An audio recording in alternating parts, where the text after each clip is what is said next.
大家好啊，歡迎收睇我嘅頻道超曲潮煮。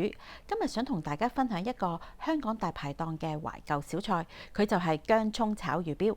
會分享玩魚標同大魚標嘅分別方法、去腥嘅技巧，令到魚標唔出水，表面仲超級焦香，仲有將配料炒到好似主角一樣咁好食嘅做法。喜歡嘅朋友，麻煩幫忙 like、share 同埋 subscribe 我嘅 channel， 再靜心等待廣告嘅離開，就係對我最大嘅鼓勵啦。多謝晒大家先。今日嘅材料係魚標，有啲人叫佢做魚泡、蒜頭、乾葱、薑同埋葱嘅。咁點樣揀新鮮嘅魚標呢？就係睇佢有冇脹卜卜啦。佢充晒氣，好似個氣球咁樣就買得過啦。街市魚檔通常會賣兩種魚類嘅魚標嘅，一種係鯇魚魚標，另外一種就係大魚嘅魚標。假設魚檔做特價嘅時候，一份份咁買呢，佢好多時會混合兩種魚標嘅，就冇得話逐隻揀。相反，唔係特價買嘅話，我就建議你只買呢一種鯇魚魚標啦，因為鯇魚嘅魚標質感滑好多，相比起大魚魚標好食好多嘅。相反，大魚魚標就會較為硬，冇咁好食啦。點樣分辨大魚魚標同埋鯇魚魚標呢？就係睇佢哋嘅外形。先講鯇魚嘅魚標先。鯇魚嘅魚標外形瘦瘦長長，佢分頭段同埋尾段，尾段呢就特別修長嘅。至於大魚嘅魚標，佢個頭段就又圓又大，尾段就細細粒咁樣。基本上肉眼一睇就睇得出佢哋嘅分別，好易分嘅啫。煮魚泡嘅話呢，我哋通常會預先篤穿佢先至煮嘅，否則喺煮嘅時候爆開彈油嘅話就好危險啦。相反，如果你想方便清洗嘅話，就要保持佢脹卜卜。所以我哋暫時唔好篤穿佢住。清洗魚標好簡單，第一步就係撕走晒呢啲血絲啦。呢啲就係腥味嘅來源嚟㗎。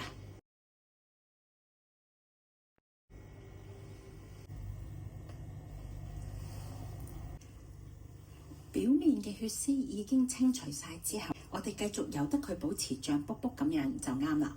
假設你買咗啲混合咗大魚魚標嘅話呢，我哋都有方法令到佢變得好食嘅，就係去咗呢陣白色嘅衣啦。因為呢陣嘢好硬㗎，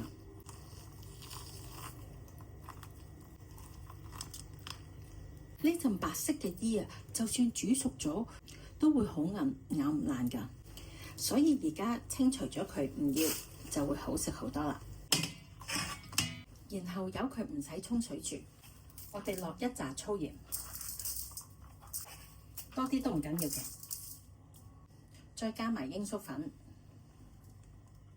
其實落咩粉都冇所謂㗎，你屋企有咩粉都可以放落去，低筋啊、中筋啊、高筋麵粉都可以，最緊要方便自己。落咗鹽同埋粉之後，就捽勻佢嘅表面，間唔時又摩擦下佢。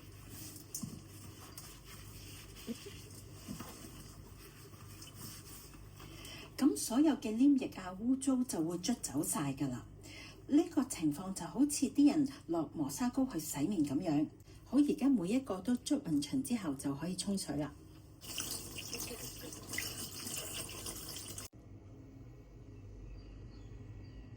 呢個就係清除晒血絲、殘液同埋污垢嘅效果啦。喺醃魚泡之前，我哋用廚房紙印乾佢表面嘅水分，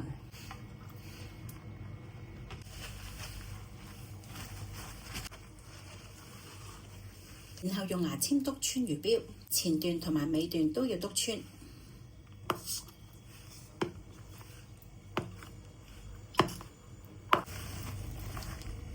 然後落少少花雕酒，落咗酒可以辟腥嘅。撈勻佢，只要撈勻勻，就用個筲箕由佢拎水。我哋去預備配料，將薑切成薑片。今次會用到大量嘅葱嘅，咁多薑葱先至好食㗎呢個餸。拍一拍葱白嘅部分，等佢啲葱味出啲。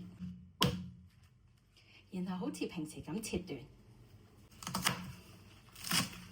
乾葱去頭去尾，拍一拍，容易搣皮好多嘅。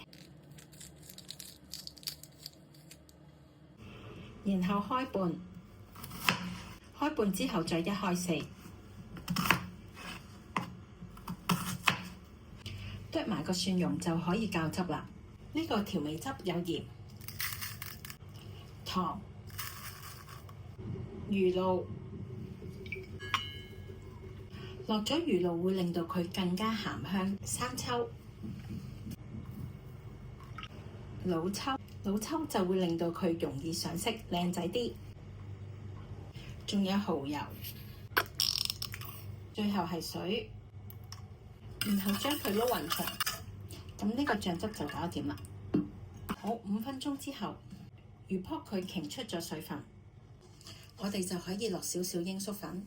落鷹粟粉之前，將佢攤開，然後平均灑上面，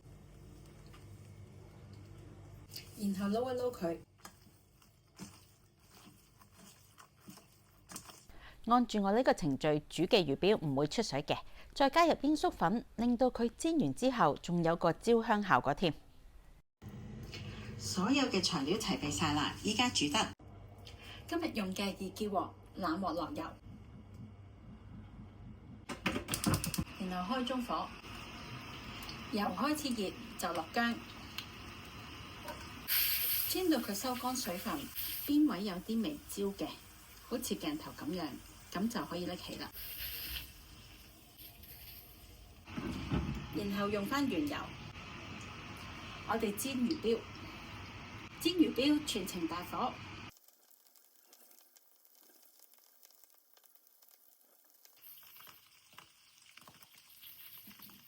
煎到佢兩邊都變成金黃色，好似鏡頭咁。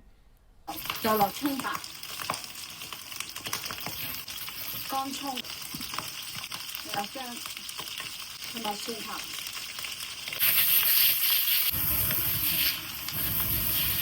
炒到啲料頭佢布滿油份，就可以落醬汁啦。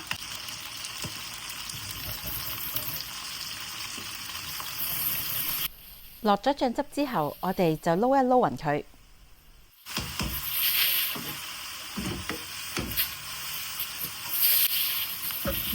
然後灒酒，